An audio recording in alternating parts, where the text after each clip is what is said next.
Yo, what's up guys? Selamat datang di channel Alur Cerita Film Rancak Bana. Nah, di episode kali ini Bang Ceplok akan membahas sebuah alur cerita film yang diangkat dari kisah nyata. Film yang berjudul Rise of Empires, Ottoman, menceritakan bagaimana upaya yang dilakukan oleh Sultan Mehmed II untuk bisa menaklukkan Konstantinopel yang saat ini telah menjadi ibu kota Istanbul, Turki. Selain menceritakan konflik perebutan Konstantinopel, serial ini juga menampilkan intrik geopolitik pada zaman itu. Bagaimana kisahnya? Yuk langsung saja kita masuk dalam alur cerita film Rise of Empires, Ottoman. Film dibuka dengan pertempuran di tengah medan perang berkecamuk, di mana pasukan saling membantai satu sama lain.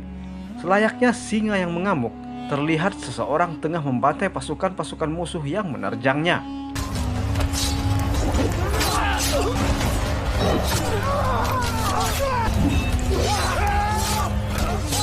Tak lama kemudian, dia mendengar bisikan-bisikan yang menghentikan pergerakannya.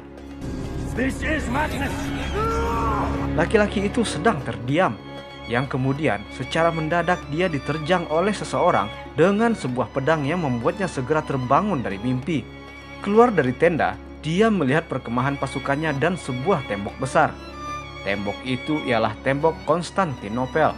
Setiap kekaisaran memiliki awal mulanya, ditempa dengan darah, baja, kekayaan, dan sebuah penaklukan. Dari sebuah pembantaian, satu penguasa akan muncul sebagai pemenang dan mengubah jalannya sejarah selama 300 tahun ke depan. Agar satu kekaisaran dapat bangkit dan kekaisaran lain harus jatuh. Pada tahun 1453, Kaisar Romawi Konstantinus XI dan Sultan Mehmed II dari Kesultanan Turki Utsmani melancarkan serangan besar memperebutkan Konstantinopel, yang mana sudah 23 pasukan mencoba menaklukkan kota legendaris ini dan semuanya gagal. Membicarakan Konstantinopel, Konstantinopel sendiri adalah kota yang ditakdirkan menjadi pusat dunia, selayaknya sebuah engsel di antara penghubung antara Asia, Eropa, Laut Hitam, wilayah Mediterania, dunia Balkan. Bahkan negara-negara kota Italia menjadikannya memiliki lokasi sangat strategis. Selain juga merupakan kota terbesar di Mediterania, kota ini selalu disebut sebagai tanah perjanjian.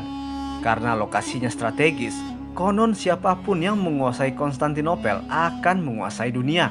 Pada tahun 1451 atau kurang lebih 2 tahun sebelum pengepungan, pelindung dan penguasa Konstantinopel adalah Kaisar Konstantinus ke-11, seorang autokrat Bizantium yang melebihi para kaisar Romawi sebelumnya, yang memiliki sifat sangat berani serta berprinsip, rela mengorbankan segalanya demi untuk melindungi Konstantinopel. Tapi ancaman terbesar bagi 1100 tahun pemerintahan Romawi adalah seteru lama mereka, para pemimpin Ottoman. Orang-orang para mantan panglima perang dan pengembaraan Anatolia yang membangun kekaisaran yang berkembang dari Asia hingga menjangkau sampai ke Eropa Timur. Berawal dari kematian Sultan Ottoman Murad II yang merupakan ayah Mehmed pada tahun 1451, mengakibatkan serangkaian peristiwa yang membawa Ottoman dan Romawi ke ambang peperangan.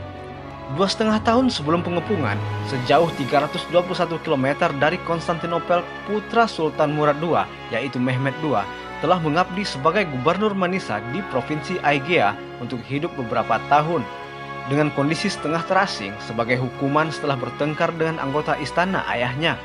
Tak lama kemudian, Zaganos Pasha yang merupakan orang kepercayaan Mehmed datang dan memberikan kabar bahwa ayahnya telah wafat dan memberikan informasi tentang tersebarnya desas-desus bahwa Wazir Agung atau Perdana Menteri dan para anggota lain di istana sedang membahas rencana untuk seorang pengganti.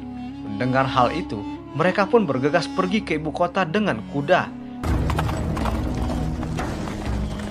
Mehmed langsung berangkat ke Adrianopel untuk mengklaim tahta miliknya. Layaknya hukum rimba di masa itu, setiap anggota kekaisaran memiliki hak yang sama atas klaim tahta, sehingga mereka harus saling memperebutkannya, di mana yang kuat akan menang dan yang kalah akan tersingkir. Sesampai di Adrianopel, Mehmed disambut oleh Wazir Agung, Cendarli Halil Pasha, tangan kanan ayahnya yang merupakan pejabat setara Perdana Menteri Kekaisaran, di mana saat ada sultan baru yang akan mewarisi tahta kekaisaran, pasti akan ada bentrokan dengan wazir agung ayahnya. Wazir agung ayahnya ini harus dikendalikan, karena jika lepas kontrol, maka sultanlah yang akan menjadi boneka dari wazir agung tersebut. Dengan tangan terbuka, Mehmet disambut Khalil Pasha. Namun, Mehmet sendiri tahu bahwa itu bukanlah maksud sebenarnya dari wazir, karena saat itu pintu langsung ditutup oleh para penjaga. Mehmet membuktikan bahwa dia bukan sultan yang lemah. Mehmet pun turun dari kudanya dan meminta ketundukan sang wazir dengan menyodorkan tangannya. Lalu Mehmet membuka sarung tangannya dan wazir pun terkejut atas keberanian Mehmet ini. Lalu seketika wazir itu mencium tangan Mehmet dan menyatakan ketundukannya. My Sultan. Dengan tekanan sebagai sultan di usia 19 tahun, di mana sebagian orang memandangnya belum terlalu matang, Mehmet memandang kursi kekuasaan dan teringat masa lalu, di mana saat ia diturunkan dulu dan diasingkan karena melawan perintah ayahnya. Lalu tiba-tiba datang seorang wanita yang menyadarkan lamunan Mehmet. Wanita itu merupakan ibu tiri Mehmet bernama Mara Brankovic.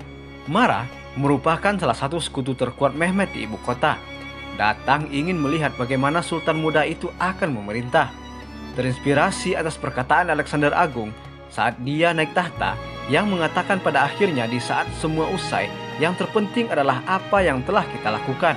Mehmet yang naik ke singgasana berambisi untuk mencapai pencapaian tertinggi, yaitu merebut Konstantinopel yang merupakan mimpi semua orang. Lalu kita dibawa ke adegan Mehmet yang hendak menemui Dewan Penasehat. Zaganos Pasha mengingatkan Mehmet bahwa para pejabat akan mencoba mempermalukan dirinya kembali.